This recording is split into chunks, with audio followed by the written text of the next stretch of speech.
मंगलवार को बंद रहा गगल बाजार। लोगों ने सरकार से मांगा 4 गुना मुआवजा। गगल व्यापार मंडल के फैसले के अनुसार एयरपोर्ट विस्तारीकरण के विरोध में मंगलवार को 21 नोरवा गगल बाजार बंद रहा। इस दौरान गगल व आसपास के गांव के लोग गगल चौक पर इकट्ठा होकर धरना प्रदर्शन किया। इस दौरान यहां पंचायत प्रतिनिधियों के साथ साथ अन्य राजनीतिज्ञ भी मौजूद रहे। बता दें कि लोगों का कहना है कि एयरपोर्ट विस्तारीकरण के कारण उन्हें अपनी जमीनें छोड़नी पड़ रही है। लोगों ने कहा कि इन सब के बावजूद वो क्षेत्र की प्रगति से तो खुश हैं, लेकिन उनका जो आर्थिक नुकसान हो रहा है उसका मुआवजा 4 गुना उन्हें मिलना चाहिए। गगल से सौरभ की रिपोर्ट।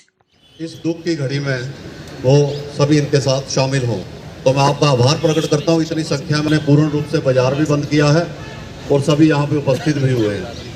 तो मेरी दृष्टि में अगर देखा जाए तो एयरपोर्ट विस्तार, मैंने डीसी महोदय को पहले भी कहा है कि हम कभी भी किसी डेवलपमेंट प्रोजेक्ट के या विस्तार के विरोधी नहीं हैं, लेकिन हम विरोधी हैं विस्थापन के। तो हमारा मुख्य मुद्दा क्या है कि यहाँ से विस्थापित होके हमें कहाँ भेजा जा रहा है, किस स्थिति में भेजा जा रहा है और कहाँ पे जाके हमारा गुजर बसर, कहाँ पे हम सेटल होंगे।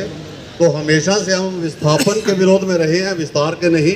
लेकिन जब विस्तार गगल के बाजार में हो रहा है तो हम उस विस्तार के भी विरोध में हैं, क्योंकि इतना भव्य, इतना बड़ा डिस्ट्रिक्ट कांगड़ा में अगर इसकी गिनती जाने माने एक व्यापारिक हब के रूप में होती है, हर तरह की आजीविका लोगों की यहाँ जुड़ी हुई है, चाहे वो कैश क्रॉप्स हो, चाहे वो खेती बाड़ी हो।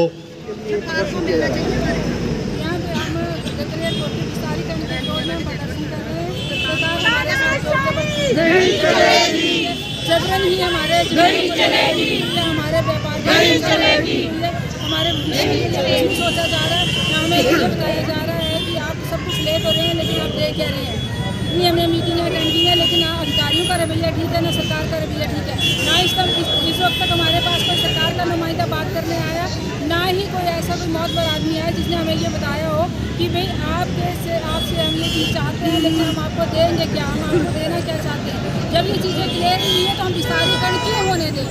हमारे पास वो क्यों आ रहे हैं? क्यों हमें ये प्रोजेक्ट बनाना है? तो प्रोजेक्ट बनाना है तो वो हमारी शर्तों पे होना चाहिए। हमसे इतना अच्छा जो ले रहे हैं तो इससे कम से कम 4-6 गुना हमें ज़्यादा देना इससे, ताकि हमारे आगे की जो पीढ़ियाँ हैं वो कुछ ना कुछ कर पाए, उनका भविष्य कुछ हो पाए, हम कहीं सेटल हो पाए, हमारे बाजारों को थोड़ा तो हो जाए। कोई क्या कर रहे हैं अपनी स्थिति तो स्पष्ट करो, हमारे साथ क्या कर रहे हैं, क्यों हमें इतना सता रहे हैं, दुखी कर रहे हैं। आप तो कह रहे थे आंसू नहीं आने देंगे, ये तो आंसू पहले आने शुरू हो गए, विस्तार तो बाद में होगा। फिर आपने एक लफ्ज़ बोले थे आपको बसाएंगे फिर उजाड़ेंगे। उजाड़ने की व्यवस्था तो पहले कर रहे हैं, बसाने की व्यवस्था तो बताओ कहाँ कर रहे हो। अब तो इतना तो बताइए आप लोग। सरकार को चाहिए हमारे नुमाइंदों के साथ, हमारे साथ बैठे, बातचीत करे, हमें बताए, समझाए क्या कर रही है, उसकी मंशा क्या है, वो अपनी मंशा स्पष्ट करे। इसी के साथ मैं आप सबको यहाँ पे आने पर बहुत बहुत धन्यवाद करता हूँ और सभी के साथ प्रार्थना करता हूँ सब एक साथ एकजुट रहे, तभी कुछ ना कुछ बन पाएगा। धन्यवाद। जय हिंद, जय हिमाचल।